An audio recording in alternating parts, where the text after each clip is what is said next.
This is my review for the Amazon Basics TPU printer filament. This is a flexible filament that has properties much like your TPU cases. I mean, it's made of basically the same stuff, but like your phone cases. So this is what some samples of the filament over here.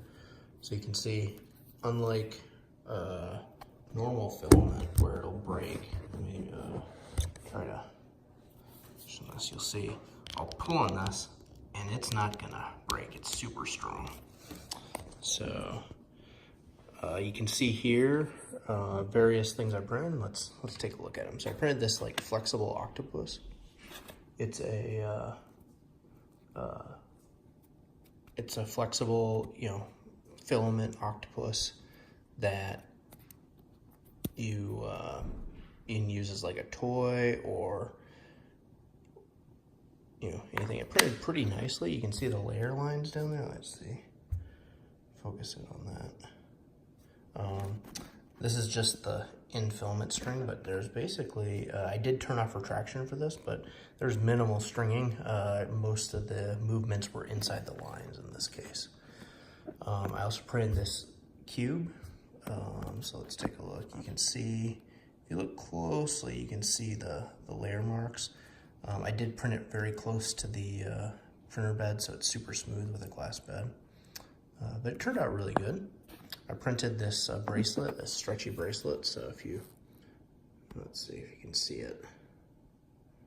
So it stretches, so you can put it on and take it off.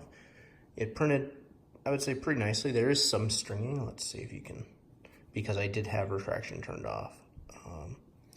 And the final thing is I printed this SpaceX Rocket, Falcon 9.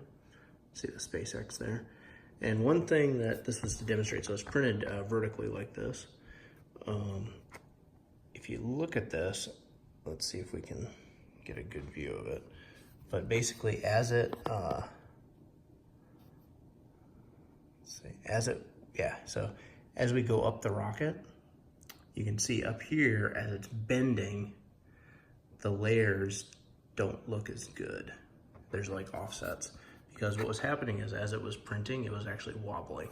So let's look at some of the flexibility of this thing. So you can see with like the Rocket, you can just bend it, crumple it up. It's pretty easy to bend. Now this is with 7% infill, so it's not much, and it easily bends. Like, it's squishy and bendable. These are a little bit smaller, but still, pretty squishy and everything. And the cube, though, because it's so tiny, and it has a little bit higher infill, I think I printed this at 15%, it's not nearly as flexible. So let me talk about the problems I had with the filament. So one thing, as I mentioned before, there was definitely some stringing issues. So if we look closely at these, I guess it's hard to see.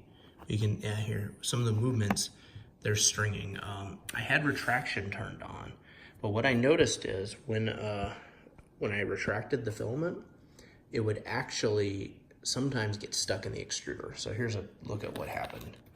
So this is, it would basically get caught in the extruder and would stop extruding, which was a big problem.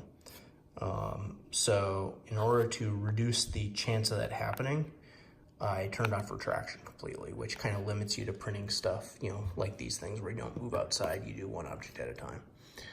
And other than that, I think it was pretty smooth. It wasn't hard to set up. It was, outside of the occasional getting caught in the extruder issue, overall it printed very nicely. I think the final products were really good, and I think it's a really good value TPU filament. When I purchased this, it was about, I think, $15 or $16 per roll. So there you have it.